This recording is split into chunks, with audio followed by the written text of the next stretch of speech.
বাংলাদেশের জনগণের কাছে পৌঁছানোর জন্যই তারা পেশাগত দায়িত্ব পালন করছে। কাজেই সাংবাদিক বন্ধুদের এখানে উপস্থিতি আপনাদের কিছু কষ্টের কারণ হলেও আমরা আশা করি আপনারা সফল করবেন। আলহামদুলিল্লাহ, আমি একটা বনির্ধারিত সফরে বরিশাল এসেছিলাম।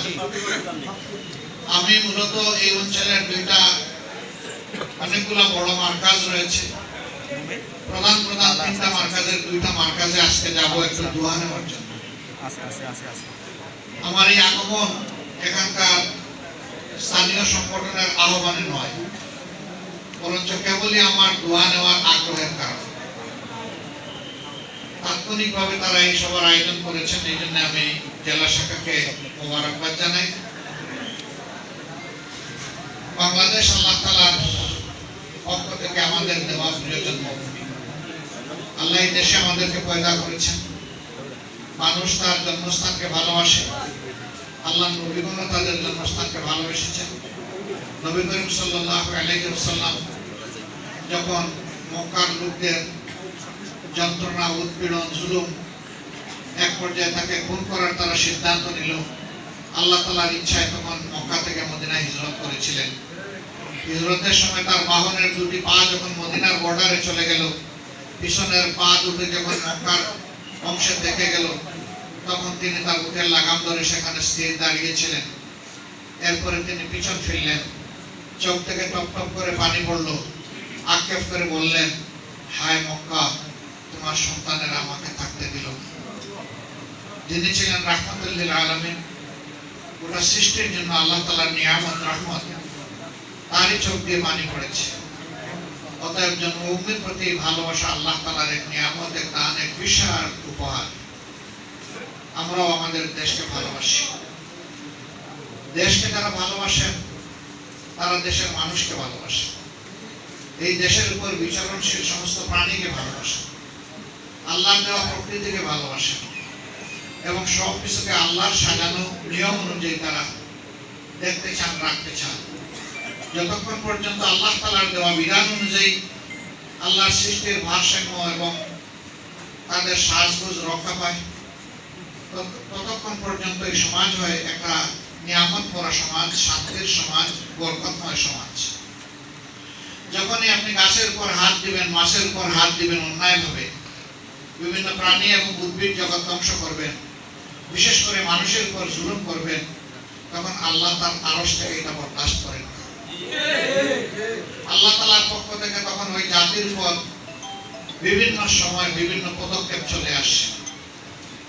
যে দেশের শাসকেরা জাতিকে অন্তরে শ্রদ্ধার সাথে, ভালোবাসার সাথে ধারণ করে, সেই দেশে আল্লাহর আসমান থেকে, জমিন থেকে আল্লাহ তাআলার রহমত এবং বারাকা দিয়ে সাহায্য করেন। আর যে দেশের শাসকেরা অন্যায় এবং জুলুম মিলিয়ে এই দেশটাকে ভরে দেয়, আর সেই দেশের মানুষ চুপ করে সহ্য করে, আল্লাহ তাআলার পক্ষ থেকে ওই সমাজের জন্য শাস্তি আসে। তবে যদি শাসকদের অন্যায় অপকর্মের বিরুদ্ধে জনগণ প্রতিবাদ জানায় এবং আল্লাহর সাহায্য চায়, তখন আল্লাহর সাহায্য জমিনে নেমে আসে। আমাদের দেশটা এমনই ছিল। 15.5টা বছর এদেশের মানুষ শান্তিতে তারা ঘুমাতে পারেনি, মর্যাদার সাথে তারা বেঁচে থাকার চিন্তা করেনি। পেশাগত দায়িত্ব পালনে অনেকেই সুযোগ পায় না, অনেককে চাকরি থেকে তাড়িয়ে দেওয়া হয়েছে, খুন এবং গুম দিয়ে এই দেশটাকে ভরে দেওয়া হয়েছে, বহু মায়ের বুক খালি করা হয়েছে, বাবার সামনে থেকে তার সন্তানকে ধরে নিয়ে প্রশ্রয়ের নামে হত্যা করা হয়েছে, বিচারের নামে বিচারিক হত্যাকাণ্ড সংঘটিত করা হয়েছে।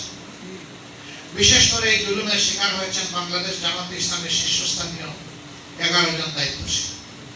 2 জন সাবেক আমিরে জামাত থেকে শুরু করে 11 জন মানুষকে নির্মমভাবে খুন করা হয়েছে। কাউকে দেওয়া হয়েছে ফাঁসি, আর কাউকে তিলে তিলে জেলের ভিতরে মৃত্যুর দিকে ঠেলে দেওয়া হয়েছে। আপনাদের এই অঞ্চলের গর্ব, সারা বাংলাদেশের গর্ব, মুসলিম উম্মার গর্ব, কোরআনের ভাষ্যকার, যাকে কোরআনের পাখি বলা হতো, যিনি শুধু বাংলাদেশের আনাচে কানাচে এক জায়গা থেকে আরেক জায়গায় নয়, গোটা বিশ্বে যিনি দিনের দাওয়াত নিয়ে, কল্যাণের দাওয়াত নিয়ে চষে বেরিয়েছেন, তাকেও নির্মমভাবে জেলের মধ্যে খুন করা হয়েছে, তাকে মৃত্যুর দিকে ঠেলে দেওয়া হয়েছে। আমরা আল্লাহ তাআলার দরবারে দোয়া করি 2006 সালের 28 অক্টোবর থেকে শুরু করে 2024 সালের 5 আগস্ট পর্যন্ত জুলুমের মাধ্যমে যাদেরকে খুন করা হয়েছে আল্লাহ তাদের সকলকে শহীদ হিসেবে কবুল করুন। আমিন। তাদের পরিবারগুলোকে সবরে জামিল আতা করুন। আমিন। তাদের ত্যাগের কারণে আজ বাংলাদেশ এই পর্যায়ে এসেছে। আমি এই জেলায় আরো দুবার এসেছি, কিন্তু মন খুলে এইভাবে আপনাদের সামনে একটা ঘরের ভিতরে একটা কমিউনিটি সেন্টারে কিংবা রাস্তার মোড়ে দাঁড়ানোর সুযোগ আমার হয়নি। কেন হয়নি তা আপনারা সবাই ভালো জানেন। আমি ওদিকে যাচ্ছি না। আমরা আমাদের অনেক শত শত সহকর্মীকে হারিয়েছি, হাজার হাজার সহকর্মী আমাদের পঙ্গু হয়েছে। কেউ দু নয়ন হারিয়ে, কেউ দু পা হারিয়ে, কেউ এক পা কিংবা এক হাত হারিয়ে, কেউ আবার জীবনের পথে তাদের মেরুদণ্ডে বুলেট বিদ্ধ হয়ে যাওয়ার কারণে তারা অবশ্যই বিছানায় পড়ে আছে। আর বিশেষ করে 2024 সালে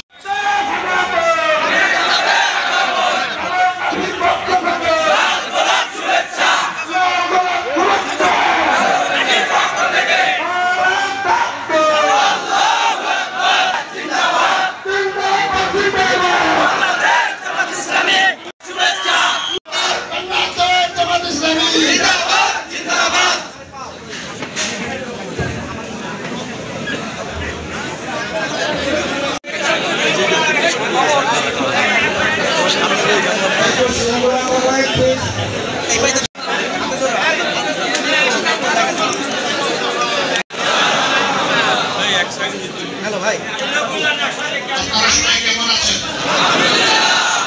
আলহামদুলিল্লাহ রাব্বিল আলামিন, ওয়াসসালাতু ওয়াসসালামু আলা রাসূলিল কারীম ওয়া আলা আলিহি ওয়া সাহবিহি ওয়া আহলি বাইতি আজমাইন।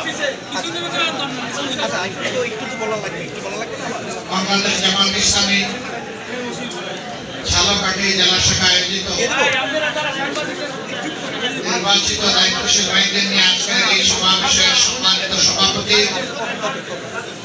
জেলা আমির বিশিষ্ট আইনজীবী জনাব অ্যাডভোকেট হাফিজুর রহমান,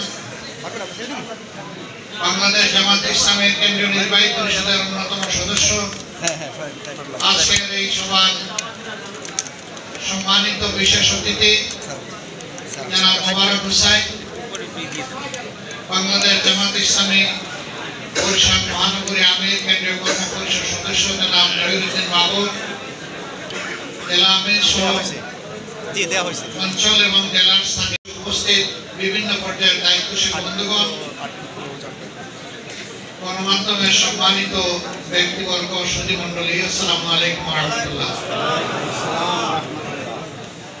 এই সময় থেকে আপনাদেরকে একটু সময় দিয়ে কথা বলার জন্য, নাকি আমি একটু বন্ধ থাকি আপনারা একটু কথা বলেন, কারণে সবাই সমস্যা হবে।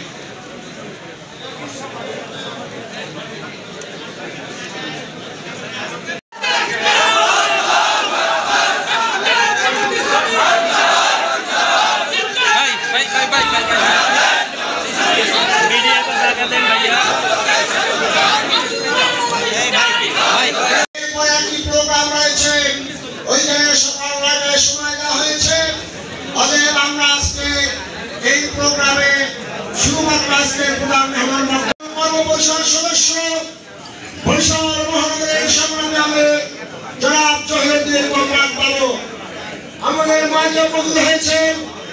এই বরিশাল অঞ্চল টিম সদস্য জনাব ফখরুদ্দিন খান রাজীব আমাদের মাঝে কেউ দাঁড়িয়ে থাকবেন না, বসার জন্য বিনীত অনুরোধ জানাই।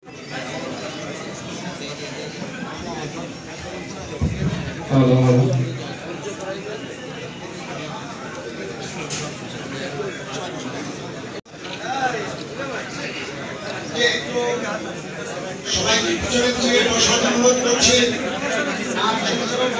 বাইরে থাকবেন ইনশাআল্লাহ।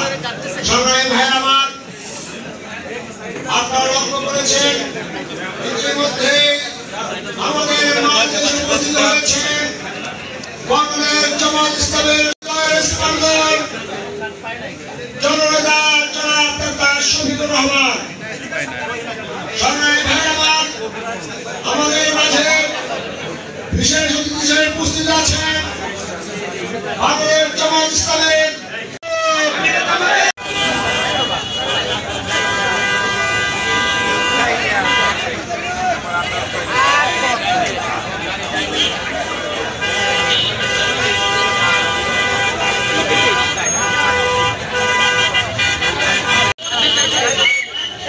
আসেন এগুলো কি একটু সামান্য সামান্য এক মিনিট ওই সাইডে বাইরে যাও ওই সাইডে যাও ওই সাইডে যাও যান আপনারা যান এই সাইডে কোনো গাড়ি নেই